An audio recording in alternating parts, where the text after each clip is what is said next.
All right, let's get right into it. Today, we're breaking down a story that honestly feels like it's ripped from the pages of a geopolitical thriller, but it's all too real. We're talking about North Korea's secret shadow army and its war in Ukraine. So picture this. It's 2024. The war in Ukraine is already a brutal, grinding affair. And then, seemingly out of nowhere, a new force shows up on the battlefield. They looked different, they spoke a totally different language, and they fought with a kind of ferocity that just stunned everyone. And that really brings us to the two big questions here. Who were these soldiers, and why on earth were they sent halfway across the world, seemingly just to die? This isn't just about a new chess piece in the war. It's about the soldiers themselves and the incredible political deal that put them there. So, how did this even happen? Well, to really understand what was happening on the ground, we've got to start at the top, with the politics that set this whole thing in motion. Okay, so here's the timeline. It all kicks off in June of 2024. Putin and Kim Jong-un meet in Pyongyang and sign this huge mutual defense pact. Fast forward just 2 months, and Ukraine launches a massive surprise attack into Russia's Kursk region.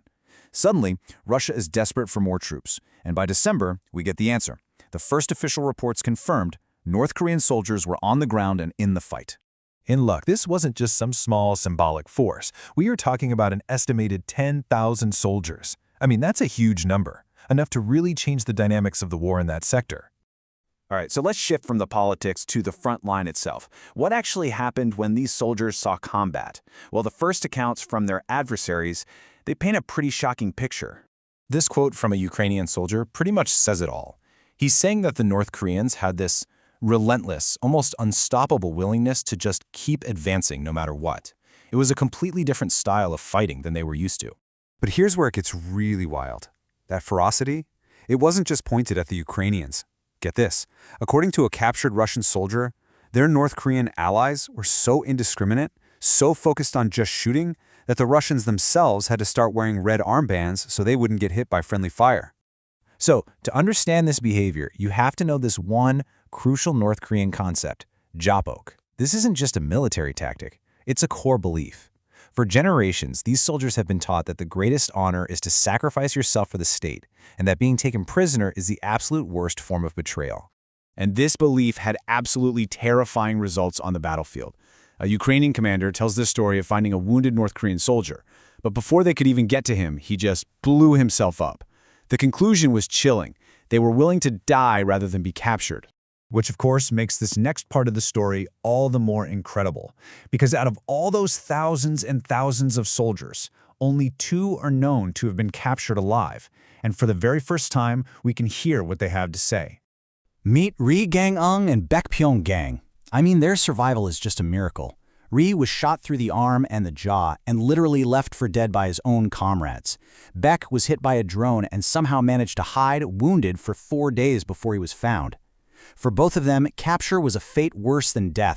And just listen to Ri Gang-eung's own words. They're absolutely haunting. After everything he's been through, his main feeling is shame. He says, "I regret not dying." It just shows you the unbelievable psychological conditioning these men have lived with their entire lives. So you might be wondering, how were these incredibly fanatical soldiers being stopped? Well, a huge part of the answer is this little piece of technology that has totally changed modern warfare, the FPV drone.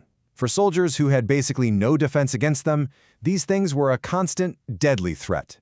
And Baek Pyong-gang gives this terrifying first-hand account. He says drones were just everywhere. He saw one coming straight for him, he ran into a shed to take cover, and another drone just followed him right inside. There was literally no escape. Okay, so let's zoom out again. We've seen the horror on a human level, but let's look at the grand chessboard. What were the cold, hard calculations in Moscow and Pyongyang that led to all of this? At the end of the day, it was a very simple, very brutal transaction.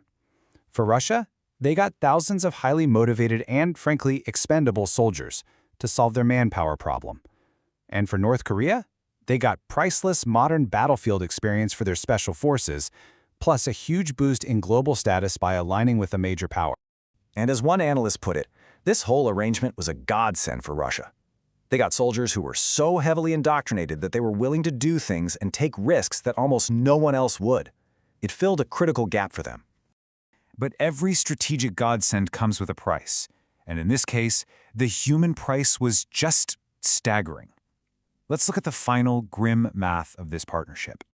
Of those 10,000-plus soldiers sent to Ukraine, it's estimated that more than 6,000 were either killed or wounded.